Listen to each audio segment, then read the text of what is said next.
1월 24일 토요일 새벽 예배를 하나님 앞에 드립니다.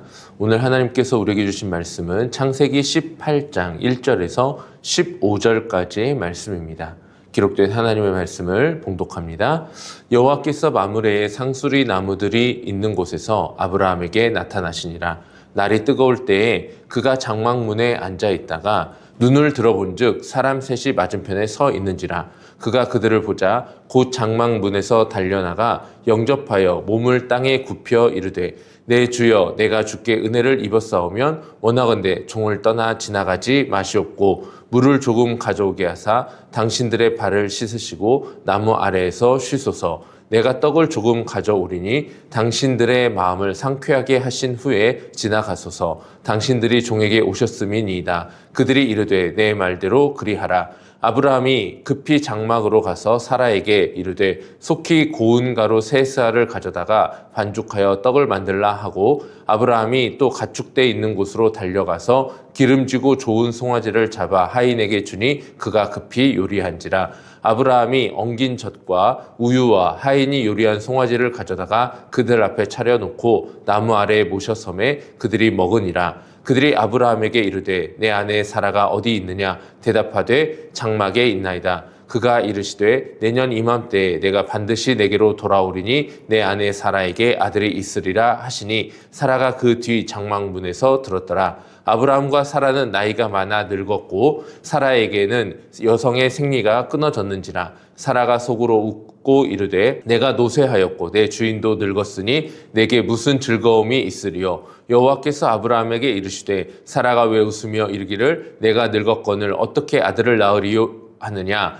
여호와께 능하지 못한 일이 있겠느냐. 기한이 이를 때에 내가 내게로 돌아오리니 사라에게 아들이 있으리라. 여호와께서 아브라함에게 이르시되 사라가 왜 웃으며 이르기를 내가 늙었거늘 어떻게 아들을 낳으리요 하느냐. 여호와께 능하지 못한 일이 있겠느냐. 기한이 이를 때에 내가 내게로 돌아오리니 사라에게 아들이 있으리라. 사라가 두려워서 부인하여 이르되 내가 웃지 아니하였나이다. 이르시되 아니라 네가 웃었느니라. 아멘. 오늘은 일상에서 누리는 하나님의 은혜라는 제목으로 함께 말씀을 나눠보겠습니다. 오늘 본문은 아브라함의 아주 평범한 일상 가운데에서 시작됩니다. 여호와께서 마므레의 상수리 숲을 근처에서 아브라함에게 나타나시니라. 날이 뜨거울 때에 그가 장막문에 앉아 있다가 라는 1절의 말씀을 근거로 우리는 이 사실을 알 수 있게 됩니다. 하나님은 특별한 예배의 순간이 아니라 아브라함의 가장 평범한 일상 한가운데로 찾아오셨습니다. 날이 뜨거운 한낮 장막문 앞 아브라함은 그저 앉아 있었을 뿐이었습니다. 그러나 바로 그 자리에 하나님이 찾아오셨습니다.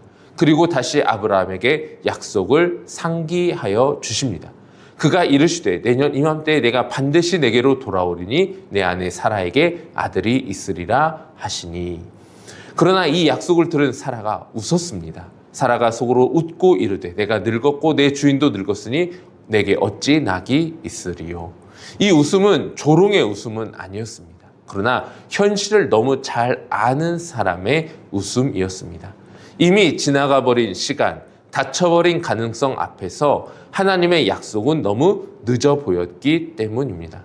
문제는 분명합니다. 하나님이 함께 계심에도 불구하고 여전히 인간은 불가능을 먼저 계산하고 있다라는 사실입니다.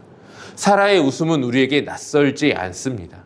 우리 역시 하나님의 임재를 믿는다고 고백하면서도 일상의 자리에서 쉽게 이 웃음을 보일 때가 있다라는 사실입니다. 성도의 삶의 자리에는 언제나 하나님이 함께하고 계십니다. 바로 성령 하나님이 우리와 함께 하신다고 성경이 우리에게 분명하게 증거하고 있기 때문에 우리는 이 사실을 믿고 나아갑니다. 그러나 반복되는 삶의 자리에서는 그 임재를 신뢰하지 않는 모습으로 살아갈 때가 너무나 많이 있습니다. 우리의 문제 앞에서 이 문제는 절대로 바뀌지 않을 것이다. 이 상황은 이미 너무 늦어서 어찌할 수 없을 것이다. 하나님이 계셔도 이건 어떻게 할 수 없는 일이다라는 그러한 마음으로 살아갈 때가 우리에게는 종종 있습니다. 우리는 하나님을 부정하지 않습니다. 다만 하나님의 전능하심을 일상의 문제에서는 적용하지 않을 뿐입니다. 큰 일, 도저히 내가 감당하기 어려운 일에서는 하나님의 이름을 크게 외칩니다. 그러나 일상의 삶에서는 하나님보다 나의 계산이 앞서는 우리의 삶은 과연 하나님과 동행하는 삶이라고 말할 수 있을까요? 하나님은 우리 삶 한가운데 계시지만 우리는 하나님의 능력을 특별한 순간으로만 미루어 둘 때가 너무나 많이 있습니다. 그래서 사라의 웃음은 성경 속 한 사람의 반응이 아니라 오늘 우리의 신앙을 비추는 거울이기도 합니다. 그러나 본문의 중심은 사라의 웃음이 아닌 하나님의 말씀입니다. 여호와께서 아브라함에게 이르시되 사라가 왜 웃느냐? 이르기를 내가 늙었거든 어찌 아들을 낳으리요 하느냐? 여호와께 능하지 못한 일이 있겠느냐?